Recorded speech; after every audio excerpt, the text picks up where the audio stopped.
Welcome to Green Giants, Titans of Renewable Energy, the podcast where insights and innovation meet. Every episode, we dive into conversations with industry leaders, experts, and change makers, bringing you the stories and ideas in the renewable energy sector that shape our world. And now, let's jump into today's episode with your host, Wes Ashworth.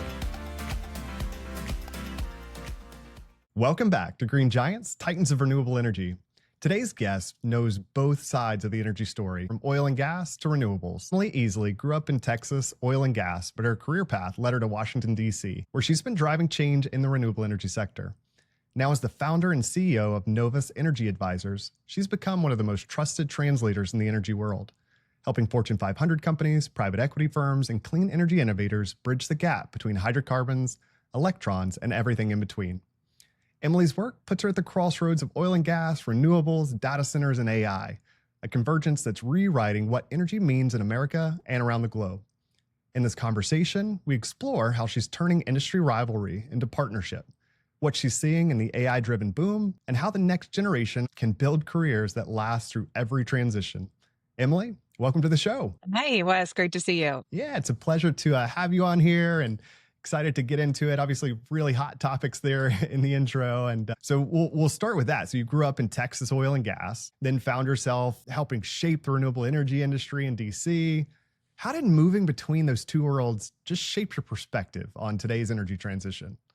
Well, so I was born and raised in the oil and gas, really the oil business, and professionally had a couple of internships starting between college, semesters. So I was exposed to it. And then when Enron started to collapse, I studied the power business, I guess you could say, in college.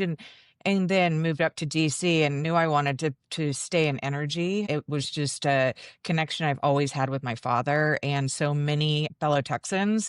Yeah. But I was in the DC area at the time with a lot of Texans because it was the Bush administration. The oil and gas business was at a peak point, people thought, right? And so the opportunities were more in what we call transition now, but the technology was still really expensive. And I ended up through mutual connections, kind of ending up in the solar business, completely fish out of the water, right? And it worked to my advantage in some ways, just because I was so eager to learn and try to understand just the basics. And then I was in charge of really all of the relationships within the industry and how we were going to bring everybody together. So I got to start to understand from a macro view these various buckets of how they all come together. But I would always ask the question, because we were working with regulated electric utilities, is how does this relate to oil and gas, right? Yeah. Because I fundamentally didn't really know the ins and outs of the oil business.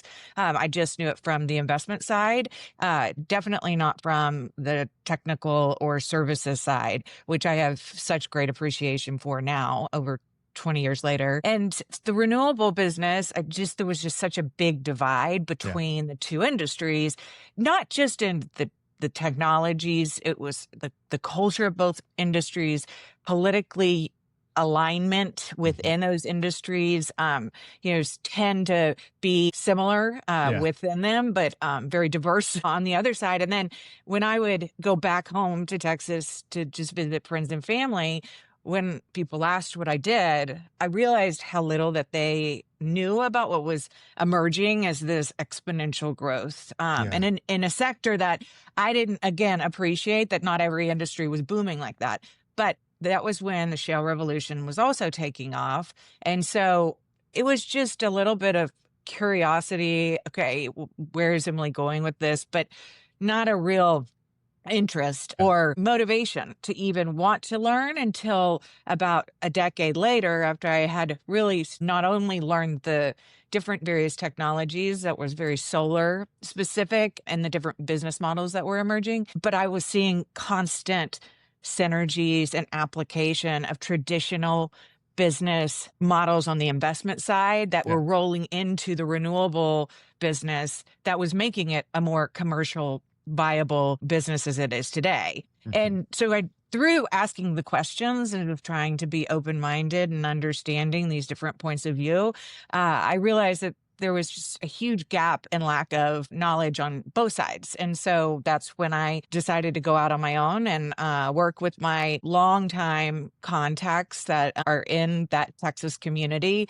And they had reached a point again where they were more curious and motivated to better understand this renewable industry. And it started very basic, with just, some 101 questions regarding the technology, the tax credits, the markets. And it's emerged now into very complex discussions that have had different themes every year. Yeah. So depending on where the biggest interest is, and connecting the two players. Yeah, it's really such a powerful vantage point, seeing both sides up close, and I think it's well needed. Obviously, and is uniquely positioned to you with NOVUS, and I love you branded as the bridge. And I think it's such a cool analogy. And I'll use that sort of like look at the bridge and translator pieces of that. And you mentioned that too, just the moment where you kind of saw like this world really needs a translator between these two sectors, and seeing how that communication really sometimes can be a bigger barrier than technology or capital. And so translator, bridge definitely feels like the right words there. So again, you've spent your career in rooms where oil and gas, renewables don't always speak the same language. So what's one myth that renewable folks believe about oil and gas? And then I guess the truth behind it as well too. There's a lack of appreciation of how we got here and what we rely on every day in our daily lives. And so I always encourage my clients and anyone I'm talking to not be defensive, because energy as an industry is critical for not just my daily home life, but every local economy, to the point to where it gets into energy security, right? So, but what I have such great appreciation for in the oil business is the amount of work that goes into boots on the ground, out in the field, 24-hour shifts, these safety protocols that they have instilled over the many decades that this industry has had to learn some really hard lessons, and how much progress that they've made in lowering emissions, and what technology, AI, all of these optimization kind of solutions are doing for their business, right? Yeah, no doubt. And I think, kind of looking at both sides of that and clearing up those misconceptions, really clear space for collaboration instead of judgment, which is, I think, what we need. It starts with basic terminology, right? But then also kind of understanding that you have seen so many businesses that have transitioned or explored key areas of new markets that are not the core principles of their business, right? And so, it's a lot of time, it's a lot of distraction for, and so this whole renewable kind of wave during the Biden administration, it internally in these oil and gas companies was exciting. I mean, not at the top, right? Because your job is to make sure people are disciplined, focused on your day job. And so getting organized around that, and then saying, hey, well, we know that there is opportunity out there, right? Beyond our, just typical business. We know our shareholders or our investors or our capital partners, they are curious of what our thoughts are because we have the trusted relationship. So how are we going to pursue that? And that, I think, is the very first step before you bring two parties in, because ultimately their job is to be offensive for their industries, right? I mean, that is what their investors trust them, that they're the experts. So, I mean, I would say that the first step is that initial evaluation of, okay, let me understand your business, because you can say oil and gas, you can say oil business, shale. I mean, is it services? But at the end of the day, I'm learning just as much as them, just in, okay, well, what is it that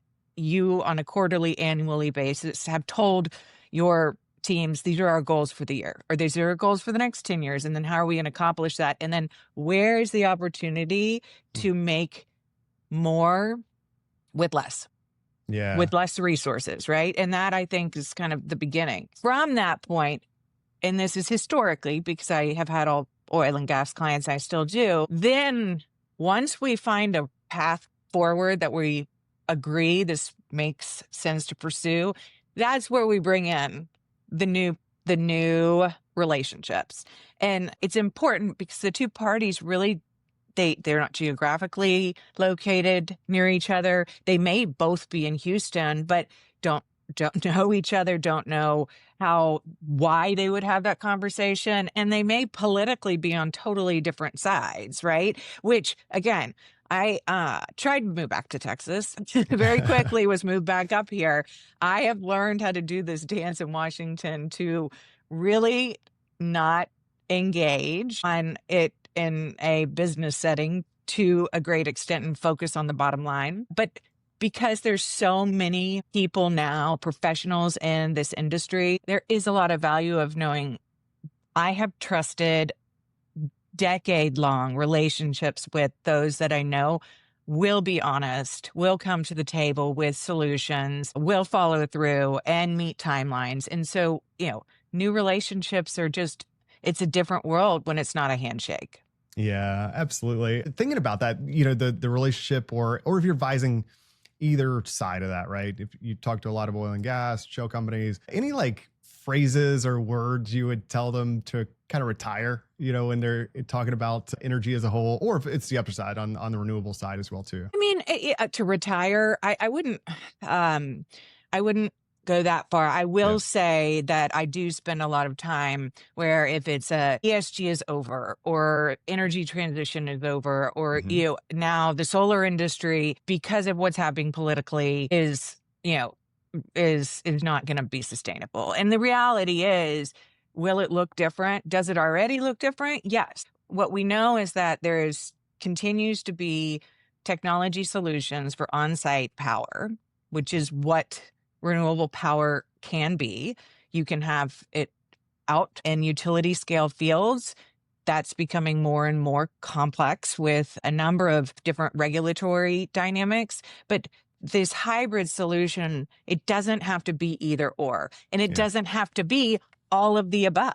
It has to be with the resources at that location and what are their attributes and how can you collectively come together to find a solution that makes sense to ultimately the lowest cost, most reliable, and lowest carbon intensity possible, right? I mean, and because I would say too that is a factor of the finger pointing on any type of oil and gas operations when you don't run that business and don't understand the physics and the chemistry and everything related to hydrocarbons. What do they say? Don't throw rocks at glass buildings, right? Yep. No, it's good perspective. And I think to that point, just kind of like making assumptions, pointing the finger, that's never going to result in, a great path forward. So, well, and you'll miss it. You're going to miss an opportunity. I mean, the reality is, even though there's a lot of extreme changes in Washington, there is still great opportunity in the energy business. It's challenging to find those, but if you can navigate and look beyond the policy implications and short-term windows, understand that 10-year runways just don't exist in Washington. So how do you plan for that? And then also take opportunity to go after these new booming markets like data centers, for example, or AI solutions, and how does that fit in collectively and ultimately make you a more profitable business longer term? Yeah. And we talk a little bit about that, sort of the storm hitting every grid planner's whiteboard right now is explosion of data center power demand and what it means for the transition ahead. So data center power demand obviously accelerating fast. Global data center electricity use is projected to more than double by 2030, largely driven by AI workloads. So when you talk to hyperscalers or real estate developers, how do you describe for them where the electricity challenge really lies? Is it generation, wires, local grid rules, or something deeper they often miss? Well, and so it's interesting because now that there's this new audience and market that's kind of come to the table, and they've been there all along. Commercial real estate has, right? But they and it's kind of a little bit of the new unknowns, right? So now you have producers, you have midstream companies, and then you have the real estate that it takes to pull the projects together, and these commercial real estate kind of companies I'm starting to see are Dallas-based companies, right? Yeah. I mean, it makes so much sense. And all along, we used to have some interesting relationships with the utility, with a big commercial real estate, not just developer, but like owner of all of the buildings. And what do you do when your tenants shift, right? And so you have all these converging factors that I think are really interesting. As it relates to data centers, I was just having this conversation where what is more complex than what we think we'll need in the next decade is what was planned and what will actually get built out, both on a consumption side as a customer and on a generation side. So you're having a complete reallocation of what projects as renewable developers and owner operators are we going to double down on to meet these new deadlines?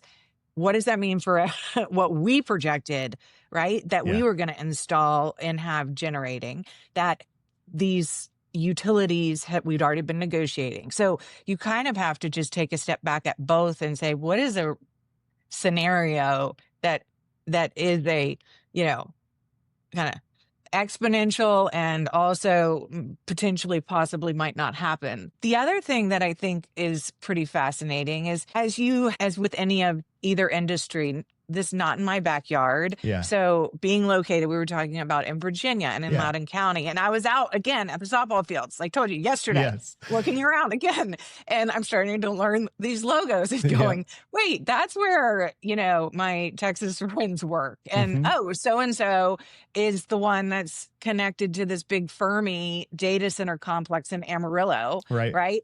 And so if you start to pay attention to the real announcements and what's driving those to become a real investment opportunity, whether it's this IPO that just happened or it's the, project itself, at every stage it gets to a place where both renewables and oil and gas know this.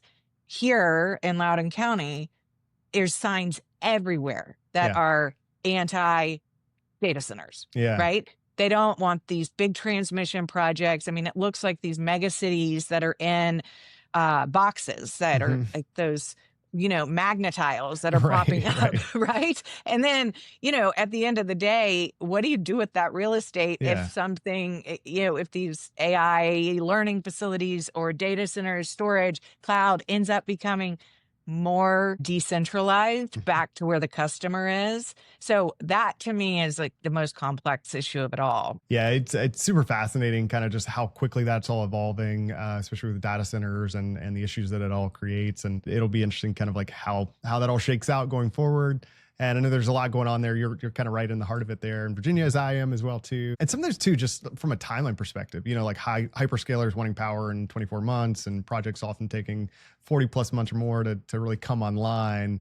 From what you can see, like where can timelines genuinely be shortened and just where is it pure fantasy?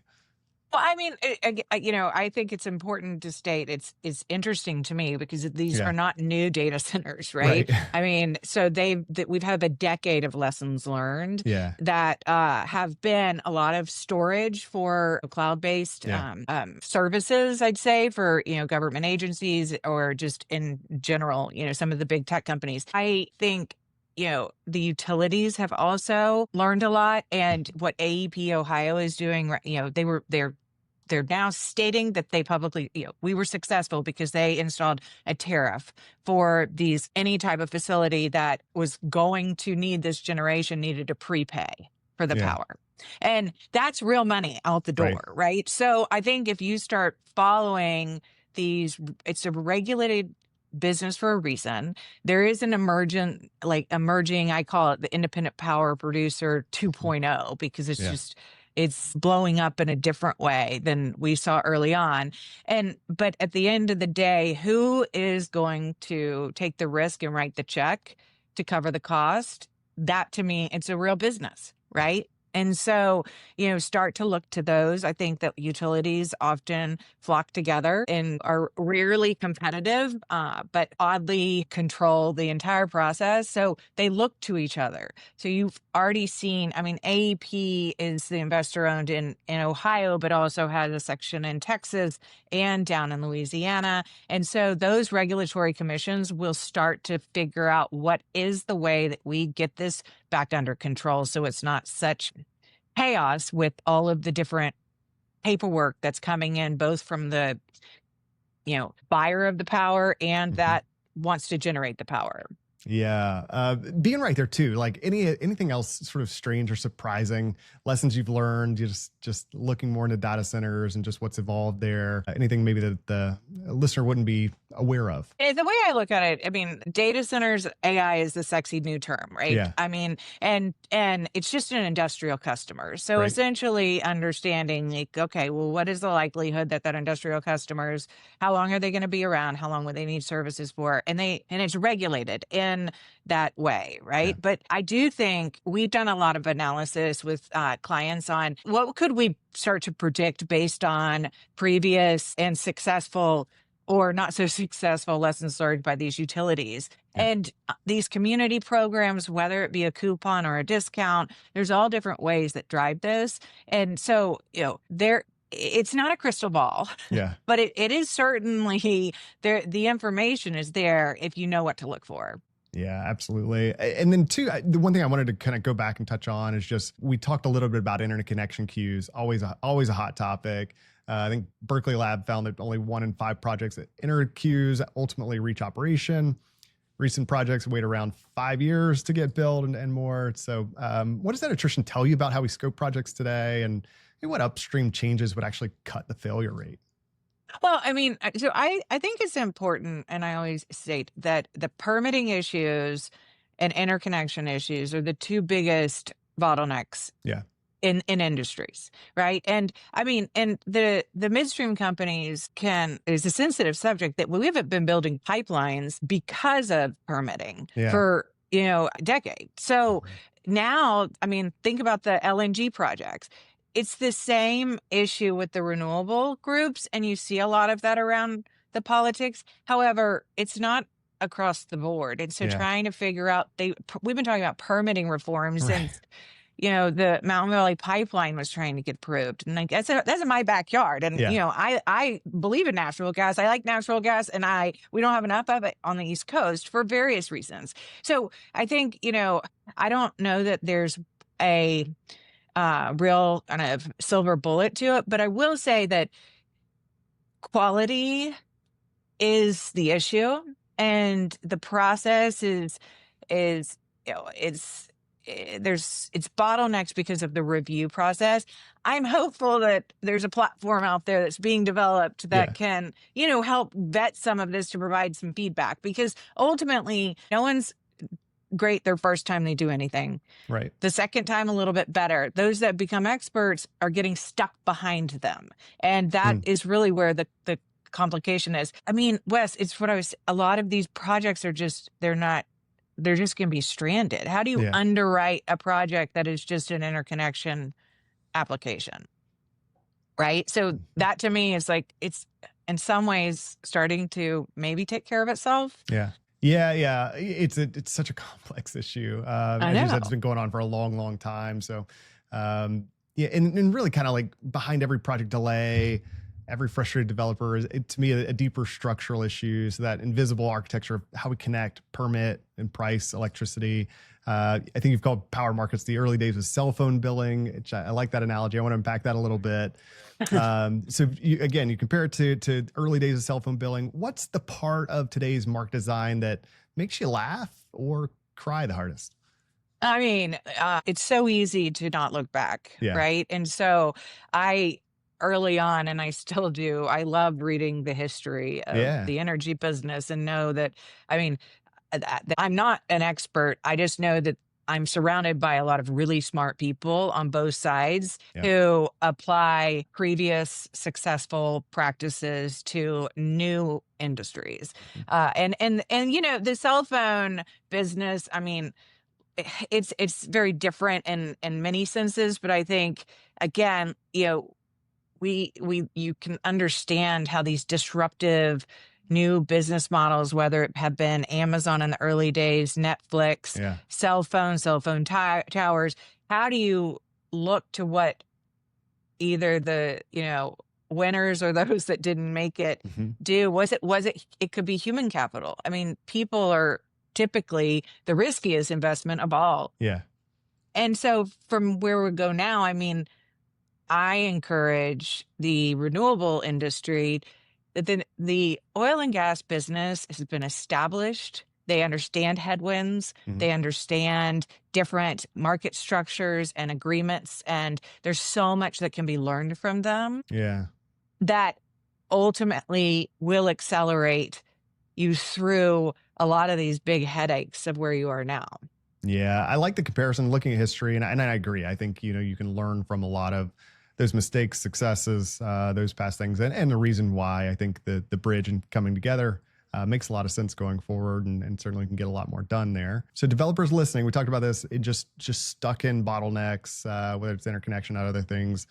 What's your crash course? So maybe overlooked moves or things that you can see actually saving time on permitting and approvals. I mean, I think, grassroots, boots on the ground Yeah. always. And we do so much remotely, but even just a simple site visit to look and see what you're working with. Yeah. I've heard about a lot of these stories where the project is fully designed, not spec'd out, but you're going out for bids, and then an executive does a site visit and he sees the mountain Yeah. that is going to cause the shading. Yeah. That technology, whether it be Google, or we rely on these, but it's the human eye of just seeing it. Do you see anything that I don't see? Yeah. That could have saved a lot of money and time. The other is, these roads, and thinking about the kind of O&M cost of just dirt and dust. Yeah. All of those factors that go into the spreadsheet that end up driving that the operating cost are important factors. Mhm. And then just thinking through, the job piece. So we talk Yeah. about, I mean, how are you going to attract jobs to that location? Right? What kind of jobs do you need? And I do know for a fact that the oil and gas community knows better than anybody else how critical that is, and what they're up against, Yeah. right? As far as trying to get their project safely, not only, up and running, but evaluating kind of where they build out, where the growth opportunities are. Yeah, it's a great playbook. I love how practical it is as well too. And just thinking about that. So one of the things you shared with me is, as you said, regulation comes when an industry has truly reached commercialization, or when they've truly commercialized. And I'd really liked that thought, and I'd love to hear more about it. Sort of, what is the new wave of rules around renewable and storage kind of tell you about where we are in the maturity curve? Right. I mean, I think, you have to appreciate that there has been, and now there's just a demand for more transparency around some of the carbon accounting as it relates to what's driving the bankability of these projects. And so, but as far as regulation, I mean, it means it's meaningful enough here to there's issues that aren't being dealt with. So I have heard, I mean, for example, like we used to, not even 10 years ago, we wouldn't underwrite decommissioning. We weren't required to do that. States were not. And what is it left? Yeah. Stranded projects that have wind farms that are out in the middle of nowhere that they aren't working. Right. They may not be killing birds or operating, but the landowners don't want them there. Yeah. Right. I mean, it's no different from a cell phone tower or an oil rig that is abandoned. And so I think that right there is, okay, I mean, no, we have a responsibility to account for the full life cycle of a project. And then what? Then what happens to the equipment? I mean, and so I know that the pictures of all of the wind blades and equipment in these kind of graveyards it's probably exaggerated to an extent, as everything does get, but it's just fact. It's fiberglass. Like, what are we going to do with it? Right. And so, and who's responsible for it? So I think that's where I was working with a client, Wes, that, said, what happened if you're a restaurant, you own a restaurant business and you throw your trash out?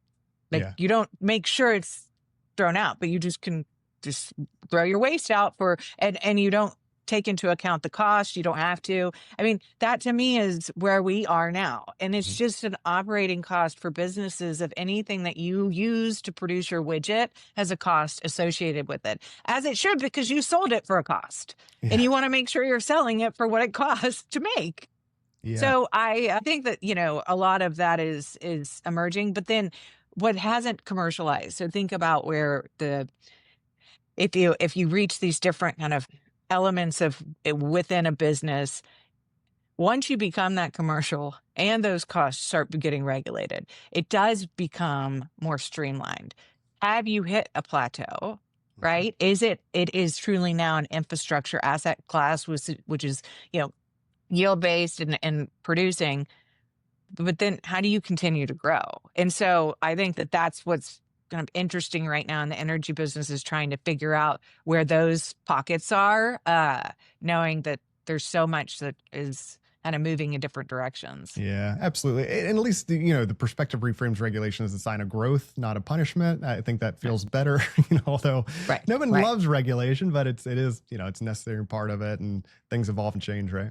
Positive reinforcement, right? Yeah. Until you say it 3 times and they're still not listening. Yeah. I'm not talking about you as my kids. Right. Right. But, along those lines, I mean, I do think because energy is always this hot topic in the headlines. Yeah. And I constantly, it drives me crazy because I mean, we all want and need energy. The real politics is not, it shouldn't be the what. Right? That's to the businessmen and and women, right? I mean, but what it is, politics are there to ensure that we're all kind of hopefully working through in those innovative relationships and partnerships. But it's such a fun topic for politicians to punch at. And ultimately it is a political war, but it's a political war within our country, right? I mean, I'm like, what about if we all aligned and had some consensus on this one industry? We're all going to work together and it's us versus them, right? Instead. But then you get into geopolitics and that changes with every administration. Yeah, very true. And I've said it a lot. If I could wave my magic wand, it would be to depoliticize energy and again, sort of coming together, working together. Energy is great. We all need energy. It's only growing and will only increase. And, getting in our own ways doesn't make much sense either. I know. Well, and it's easy to go after, right? Yeah. Because at the end of the day, you're not attacking a person or saying that they do or don't deserve X amount of funds, and it's a technology. Right. But I do think, I wish there was more that was, well, and I think, and where do I think this is going based on the experience? I mean, I think the tech companies are seeing it. I think they know that they are so profitable in the business of storing and learning data, right? That they also know we cannot sustainably think that we can do this forever with burning fossil fuels. It will come back to catch up. I mean, and our shareholders want us to stay, committed to our environmental goals. And so because they're producing a widget that we're paying more for than we pay for energy. Sure. And there's emissions associated with that. So I think from where those giants are, I think it is bringing the industry together just because they know what is coming.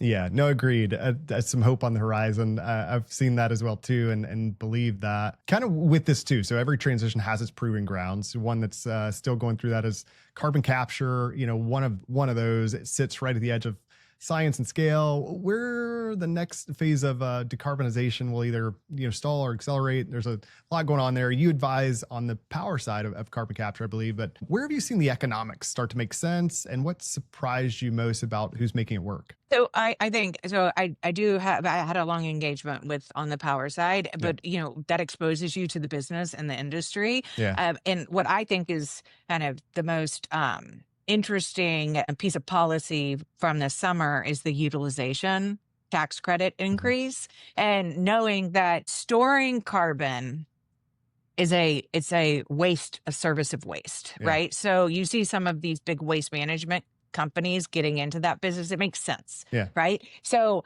but utilization it's a commodity, right? Yeah. It's actually taking something that has value that you have produced into the air, and somebody is going to buy it from you to make something. Yeah. Kind of getting into like a little bit more director capture. Just critics say it's too expensive, too power hungry to ever scale. From your perspective, like what do they get wrong about that, and what's maybe still a fair critique? Well, look, solar was too expensive and wasn't reliable. And then you had what we had just in photovoltaics alone, Yeah. right? We had concentrating. I mean, we saw that so many different applications to producing that electron. And ultimately, I mean, the PV manufacturing that became reliable and scalable Yep. was thin film, and then and then in the concentration of the PV panels themselves. So, there I don't I've seen DAC equipment. I've seen the executives it up and running, and then the plans, because these are modular, just like data centers. Like the whole point is for there to be efficiencies over time Yeah. as we learn, right? And so, I mean, I will be surprised if this doesn't become a real industry. Especially if we can consume an emission out of the air. You don't even have to buy it, right? Somebody emitted it, and so you don't even have to it's not point source, right? So if you can have DAC equipment that is tied to making a widget versus just sequestering it, I don't know why that wouldn't commercialize. Yeah, I agree. I agree for sure. And as we get closer to time, I want to hit on a couple more topics. I'll keep it going. Oh. So you spent years helping companies and investors make sense of technology, the landscape, but transitions aren't just about tech, they're about people. And I always love to spend a little time on that. So the next chapter of the story is about who actually builds and sustains the bridges and our path forward. So you said consolidation is coming, both oil and gas, renewables. How will that change the kind of talent companies need most?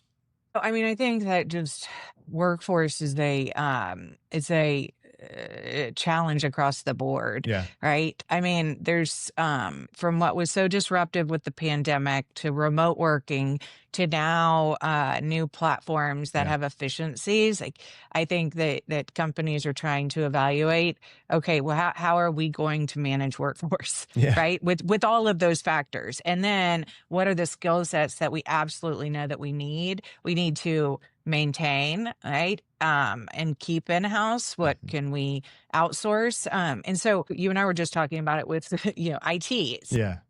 And so I don't have a great kind of answer to your question, but what I do know is that there are some jobs that you just can't outsource. Yeah. Right. And there also are some jobs that you just can't trust a platform to do. And so I think that's going to be the driving factor of how those decisions are made. And then the historical knowledge, you cannot put a price on historical knowledge. Yeah. How many projects have you worked on where the appreciation and the value of historical knowledge is not recognized? And it's not that it's not pay another month or pay this. It's the fact that they already spent all this money learning. Yeah. And it's just out the door. And then, I don't know. I mean, what are you seeing as far as in your firm? I mean, you're more attuned to the market dynamics than I am. Yeah, it's interesting. It is fascinating. As you see the industry mature and the skills that matter most are kind of shifting a little bit from like pioneers to integrators, kind of just thinking about that. And then some of those tried and true things that we talked about a little bit too, like trades aren't going anywhere, skilled trades, electricians, you think about all the data centers, all the AI, all the this, the that. Electricians certainly are in huge need. So those skilled technicians, I'll tell anybody, college is great for those it's great for, and professions where it makes a lot of sense for, but you can make a lot of money and have a very fulfilling career in trades, and it's needed, and that demand is only increasing. So that's a big one. And then I think, oftentimes what we talk about too, just in this sector, like marketing's comms, PR people, you're seeing that trend a lot more, and them understanding the importance of, hey, how we tell our story, how we get our messaging out there, how we present our brand and our services and what we're doing. So you see all this evolution. So it's always changing. It always changes. It always has, always will. But again, I think there are careers out there. You just have to stay attuned to what's where the market's headed, and shift accordingly. But there's certainly those opportunities. But trades not going anywhere for sure. That's my take. So you've vet some professionals before introducing them to, say, your oil and gas network. What's your test for maybe spotting a real operator versus, somebody that's like, I don't know if I want to make that introduction. Like, what do you see, or how do you vet that out? I mean, I think we were a small industry early on. I mean, really, we talked about RE Plus when that show. I mean, we had 500 people when I first pulled that together in San Francisco. It may have even been less than that in 2004. And so, you can see track records, right, of where people have been, and then. It's not to say that you can't get into this industry, but it's all about who you surround yourself with. There's a lot of really successful people that have come from other industries that are bringing kind of new life and to this space. So, I mean, I think that the biggest one is if you think that, if somebody says that this is going to be a gold mine, like, money doesn't grow on trees. It just doesn't. Right. I mean, and so that to me is, if it sounds too good to be true, it is. And you just can hear what they're saying and what brought them there. And then, I don't know. I wouldn't say I'm always a great read personally. Right. I like people, but I think professionally it's not that hard to see who actually is full of it or not. Yeah, no doubt. So we'll end on just a big picture. So you've seen energy go through cycles, crises, and reinventions. You've also mentored the next wave of leaders as well, and had those relationships as well too. So always want to learn from that. But looking out, so next year, 2026, what's the single biggest opportunity you'd chase if you were 25 years old, starting fresh in energy today? What do you see? I mean, my gosh, so many exciting areas. I mean, I really do. I think that, the energy business just, in my opinion, really became exciting. It's techie. It's got all of the attributes that relates to, different ways that next generation can add a completely different perspective. I just hope that they see it that way, right? Because, in both renewables and oil and gas, those cultures are what brought the people, right? And truly, yes, renewables started with a lot of the climate value, right? And feeling very passionate about that. And now it's commercialized. And then in the oil and gas business, these are boots on the ground, like multi-generational families that own land and are monetizing it. And so getting the business now on either of those sides, like, is, you hope that they see it to be a continuing to grow opportunity for their careers. Yeah, no, it's great perspective. And I agree. I think it's a super exciting time just in energy as a whole. And just for all the reasons you said, it's like techie, it's cutting edge, it's growing, it's changing, it's evolving, lots of new technology coming out. And so it's an exciting time to get in there. Thinking just about, let's say, renewable energy, what gives you optimism about the future? So even with the timelines, bottlenecks, policy swings we've talked about, what gives you optimism? I mean, technology's here. I mean, we made it. And honestly, walking around the trade show, I remember it had to be 2014, possibly. One of the first times I went back to RE Plus after all of my time in oil and gas. And when you ask the question, how did solar costs come down? And it was in balance of systems. It was the equipment. It wasn't necessarily the panel itself. Last month when we were in Vegas, it's these robots platforms. And I mean, what Nextracker is doing, I mean, Dan Sugar is just such a pioneer, and they're not only leading with kind of technology solutions, they're owning kind of this lower carbon product where they have announced, procuring lower carbon steel. I mean, he's in front of this. I hope the industry looks to what, companies like that are doing with, Matt Campbell. I've known him forever. Yeah. He is with Terraform, and met with him probably 5 years ago, and he was talking about I love SunPower, and now I'm doing this. And I mean, to see what they're doing, and they can build, like, they've cut the time that they can build a solar project like half because you're bringing robots in. I mean, it's unbelievable. And I mean, the worst that happens in solar is if something breaks, right? So I think it's just an amazing time that, that this industry, it's very tough to have a huge win like they had with the Inflation Reduction Act. Like, that was a incredible day and incredible time.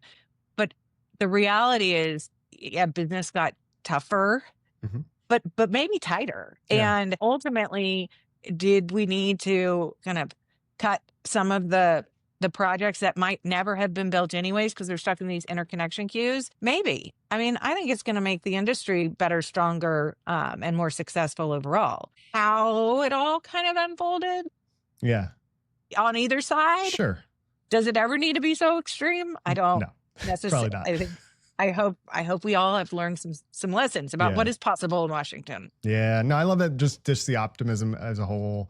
And as I mentioned too, so you've mentored across oil and gas, renewables. What's your best advice for the next generation of leaders who want to build careers that last through cycles and politics and everything else going forward? Learn as much as you can and do the work and read. I mean, when I got into the solar business, I was number 2 and pushing papers, filing papers, doing all of the admin work. But I would read what I was doing and learning what I was doing. And it was boring. I mean, we do boring stuff to have to get from one place to the other. And I thought I was, right out of college with this management, degree. And boy, I was going places. And I mean, talk about like some humbling experiences where you're like, I'm doing what? I'm just filing papers, which now people don't even file anymore. But learn the business, learn who your customers are, and keep those relationships, those contacts,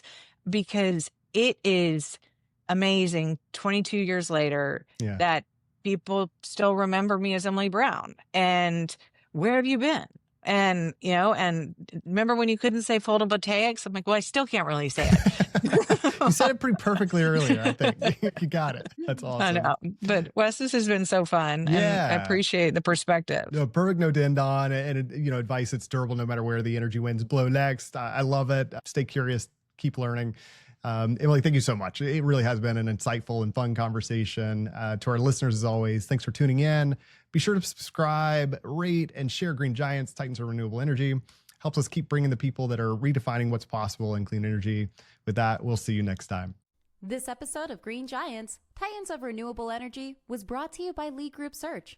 If you enjoyed today's discussion and are looking to recruit top talent for your company or find your next career opportunity in the renewable energy sector, visit LeeGroupSearch.com.